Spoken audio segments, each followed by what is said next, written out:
ایک بار کا واقعہ ہے، ایک بادشاہ کے دل میں 3 سوالات پیدا ہوئے۔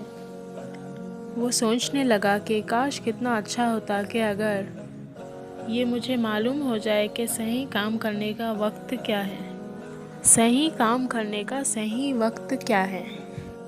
وہ کون لوگ ہیں جن کی مجھے سخت ضرورت ہے؟ نمبر 3، وہ کون سے معاملات ہیں، وہ کون سے کام ہیں جن پر مجھے فوراً توجہ دینی چاہیے؟ یہ اگر مجھے پہلے ہی معلوم ہو جائے تو کتنا اچھا ہوگا۔ دل میں یہ 3 خیال آتے ہی، یہ سوال آتے ہی بادشاہ نے پوری سلطنت میں اعلان کروا دیا کہ جو شخص بادشاہ کے 3 سوالوں کا جواب دے گا وہ بھی اطمینان بخش تو اسے خوب مالا مال کیا جائے گا۔ پھر کیا تھا؟ کئی فلسفی، عالم، حافظ، ادیب، کئی ہوشیار لوگ بادشاہ کی خدمت میں اپنا اپنا جواب لے کر حاضر ہونے لگے، لیکن کوئی بھی شخص بادشاہ کو اپنے جوابات سے مطمئن نہیں کروا سکا۔ آخر کار بادشاہ نے پریشان ہو کر یہ طے کیا کہ وہ اس بزرگ درویش کے یہاں حاضری دیں گے جو ایک سنسان جگہ پر رہتا ہے اور صرف عام آدمیوں سے ملاقات کرتا ہے۔ وہ بادشاہوں سے نہیں ملتا۔ بادشاہ نے اس درویش کو اس بزرگ سے ملاقات کی غرض سے عام آدمیوں کے کپڑے پہن لیے اور اس کی معمولی سی جھوپڑی کے کچھ ہی دور اپنے گھوڑے سے اترا اور اپنے سپاہیوں کو چھوڑ کر اس درویش سے ملنے گیا۔ جب بادشاہ جھوپڑی کے قریب پہنچا، اس وقت وہ بزرگ اپنے گھر کے سامنے کھدائی کر رہا تھا۔ پودے وغیرہ لگانے کا جو کام ہے وہ کر رہا تھا۔ بادشاہ کو دیکھتے ہی اس بزرگ نے اپنی عادت کے مطابق اسے سلام کیا اور اپنے کام میں مصروف ہو گیا۔ بادشاہ نے اس درویش کے خدمت میں بڑے ہی ادب سے عرض کیا کہ اے بزرگ درویش، میں آپ کے پاس اپنے 3 سوالات کا جواب لینے آیا ہوں، اور وہ یہ ہے کہ نمبر 1، صحیح کام کرنے کا صحیح وقت کیا ہوتا ہے؟ نمبر 2، وہ کون لوگ ہیں جن کی مجھے سخت ضرورت ہے؟ نمبر 3، وہ کون سے معاملات ہیں، وہ کون سے کام ہیں جن پر مجھے فوراً توجہ دینی چاہیے؟ درویش نے بادشاہ کے تینوں سوالات بڑے ہی غور سے سنے، لیکن جواب نہیں دیا اور اپنے زمین کی گڑائی یعنی کہ پودے لگانے میں لگ گیا۔ آپ تھک گئے ہوں گے، لائیے فاوڑہ مجھے دیجیے، تھوڑی دیر میں آپ کا کام کر دیتا ہوں۔ بادشاہ نے درویش سے فاوڑہ لیتے ہوئے کہا، شکریہ۔ کہتے ہوئے درویش نے فاوڑہ بادشاہ کو دے دیا اور خود زمین پر بیٹھ گیا۔ بادشاہ جب 2 کوریاں مطلب جو 3 پودے لگا چکا تو بادشاہ نے اپنے 3 سوالات دہرائے، لیکن درویش نے پھر بھی کوئی جواب نہیں دیا، بلکہ اٹھ کھڑا ہوا اور بادشاہ سے پھاوڑا لینے کے لیے اپنا ہاتھ بڑھاتے ہوئے صرف اتنا کہا کہ تم تھوڑی دیر آرام کر لو اور مجھے اپنا کام کرنے دو۔ لیکن بادشاہ نے درویش کو پھاوڑا نہیں دیا اور زمین کی کھدائی کرتا رہا۔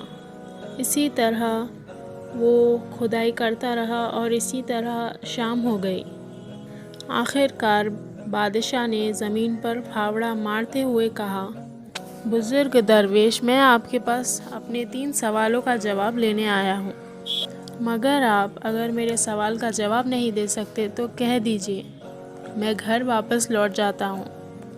تو بزرگ نے یعنی درویش نے جواب دینے کے بجائے پیچھے مڑ کر دیکھا اور بولے کہ دیکھو وہ آدمی ادھر ہی بھاگا ہوا آ رہا ہے، دیکھو ذرا کون ہے۔ تو بادشاہ نے پیچھے مڑ کر دیکھا، ایک آدمی جنگل سے اسی جھوپڑی کی طرف آ رہا تھا۔ وہ شخص اپنے ہاتھوں سے پیٹ دبائے ہوئے ہے اور وہاں سے اس کے ہاتھوں میں سے خون بہہ رہا ہے۔ وہ شخص بھاگتے ہوئے بادشاہ کے سامنے آ کر بے ہوش ہو گیا۔ بادشاہ اور درویش نے اس آدمی کے زخم کو غور سے دیکھا تو اس کے پیٹ میں بڑا سا زخم تھا۔ بادشاہ نے جہاں تک ہو سکا اس کے زخم کو اچھی طرح صاف کیا اور اپنے رومال اور درویش کے انگوچھے سے اس کی پٹی کر دی۔ بڑی مشکل سے اس آدمی کا خون بہنا رک گیا تھا۔ اب سورج ڈوب چکا تھا اور ٹھنڈک بھی بڑھ گئی تھی، اس لیے بادشاہ نے درویش کی مدد سے اس شخص کو جھوپڑی کے اندر پہنچا دیا اور لیٹا دیا۔ کچھ دیر کے بعد وہ زخمی سو گیا اور بادشاہ بھی دن بھر کی دھوپ، اتنا کام اور اس کڑک دھوپ کی وجہ سے بہت تھک گیا تھا کہ وہ جھوپڑی کی دہلیز پر ہی سو گیا۔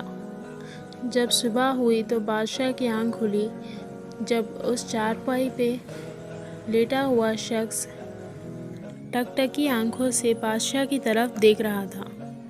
تھوڑی دیر کے بعد وہ زخمی شخص کہنے لگا کہ مجھے معاف کر دیجئے میرے آقا۔ وہ زخمی آدمی نے بادشاہ سے التجا کی۔ بادشاہ کہنے لگا کہ میں تم کو جانتا ہی نہیں، اور جب جانتا ہی نہیں ہوں تو معاف کرنے اور نہ کرنے کی بات ہی نہیں آتی۔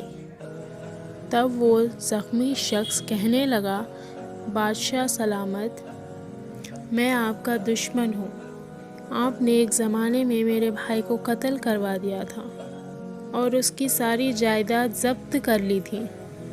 تب سے میں نے یہ عہد کیا تھا کہ میں آپ کو قتل کروں گا، اور جب مجھے معلوم ہوا کہ آپ اکیلے اس درویش سے ملنے آ رہے تھے تو میں نے طے کیا کہ جب آپ واپس جائیں گے تو میں آپ کو راستے میں قتل کر دوں گا۔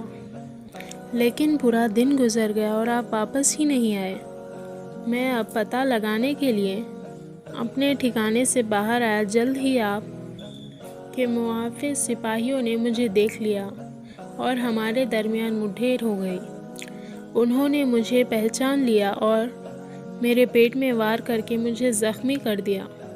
میں جیسے تیسے ان سے بچ کے بھاگ نکلا، لیکن آپ اگر میرے زخموں پہ پٹی نہ باندھتے تو زیادہ خون نکل جانے کی وجہ سے میں مر جاتا۔ میں آپ کو قتل کرنا چاہتا تھا لیکن آپ نے میری جان بچائی۔ بادشاہ سلامت، زندہ رہا تو میں ساری عمر غلام بن کر رہوں گا، آپ کی خدمت کرتا رہوں گا۔ مجھے معاف کر دیجئے۔ بادشاہ اتنی جان دشمن سے اتنی آسانی سے صلح کر کے اور اسے دوست بنا کر بہت زیادہ خوش ہوا۔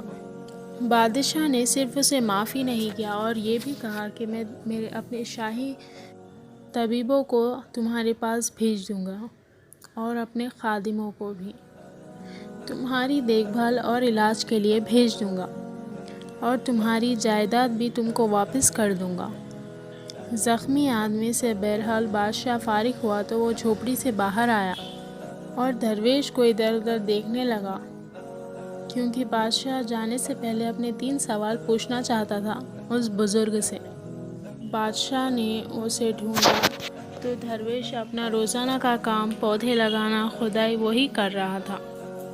بادشاہ درویش کے پاس پہنچا اور کہنے لگا بڑے ہی ادب سے کہ بزرگوان، میں آخری بار اپنے 3 سوال کے جواب چاہتا ہوں، آپ برائے مہربانی مجھے اس کے جواب دے دیجئے۔ درویش نے بڑی حیرت سے بادشاہ کی طرف دیکھا اور کہنے لگا کہ جوان، تم جواب پا چکے اور تمہیں جواب مل گئے ہیں، لیکن شاید تمہیں سمجھ میں نہیں آیا۔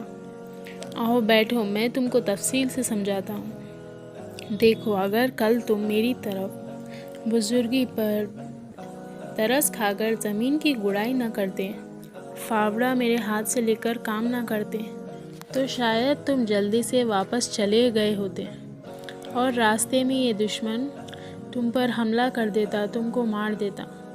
اسی لیے وہ وقت بہت اہم تھا جب تم زمین کی گڑائی کر رہے تھے اور پودے لگا رہے تھے اور میں تمہارے سامنے تھا، اور میں بہت اہم آدمی تھا اور میرے ساتھ نیکی کرنا سب سے بڑا تھا۔ بعد میں جب وہ آدمی بھاگ کر ہم لوگوں کے پاس آیا تو وہ بڑا اہم وقت تھا کیونکہ تم اس وقت اس کی دیکھ بھال کر رہے تھے۔ اگر تم اس کے زخموں پر پٹی نہ باندھتے تو وہ تم سے سلاخ کی بغیر مر جاتا اور تم ایک اچھے دوست سے محروم ہو جاتے۔ اس لیے وہ اہم آدمی تھا اور جو کچھ تم نے اس کے لیے کیا وہ بہت اہم کام تھا۔ اس لیے جوان، یاد رکھو کہ ایک ہی وقت بہت اہم ہوتا ہے، وہ ہے اب، یعنی موجودہ وقت، پریزنٹ۔ اس لیے کہ یہی وہ وقت ہے، کوئی موقع ہوتا ہے، کوئی طاقت حاصل ہوتی ہے ہمارے بس میں، کچھ ہوتا ہے، اور سب سے اہم وہ آدمی وہ ہے جس کے ساتھ تم ہوتے ہو۔ اس لیے کہ کسی کو نہیں معلوم کہ آج جو تمہارے ساتھ ہے دوبارہ اس سے ملاقات ہوگی یا نہ ہوگی۔ اور سب سے اہم کام یہ ہے کہ اس کے ساتھ، یعنی ساتھ والے کے ساتھ نیکی کی جائے، بھلائی کی جائے، احسان کیا جائے، کیونکہ انسان کو اسی وقت کے لیے زندگی دی گئی ہے۔ اتنا کہہ کر درویش پھر اپنے کام پر مصروف ہو گیا۔ کام کرنے کا صحیح وقت کیا ہے؟ کون لوگ ایسے ہیں جن کی مجھے سخت ضرورت ہے، اور وہ کون سے کام ہیں جن پر مجھے فوراً توجہ دینی چاہیے؟ یہ تینوں سوال کے جواب بادشاہ کو مل گئے تھے، اور یہی تین باتیں ایسی ہیں جو ہمارے لیے بھی بہت اہم ہیں، کیونکہ سب سے اہم وقت یہی ہے جو ہمارے پاس ہوتا ہے، اور سب سے اہم آدمی وہی ہے، لوگ ہیں جو ہمارے ساتھ ہیں اسی وقت، جو ہمارے آس پاس ہوتے ہیں، اور سب سے اہم کام ان کے ساتھ بھلائی کرنا اور نیکی کرنا ہوتا ہے۔ مجھے بھی ایسا لگتا ہے کہ میں نے جب یہ واقعہ پڑھا تو مجھے یہ تین باتیں بہت اہم لگیں، اور میں نے اس سے سیکھا، اور مجھے امید ہے کہ آپ نے بھی اس واقعے سے تین باتیں سیکھ لی ہوگی۔ اللہ عمل کی توفیق نصیب کرے۔ تب تک میرے لیے، ساری امت کے لیے، سارے انسانوں کے لیے، سارے مسلمان بھائیوں اور بہنوں کے لیے دعا کرتے رہیں۔ السلام علیکم ورحمۃ اللہ وبرکاتہ۔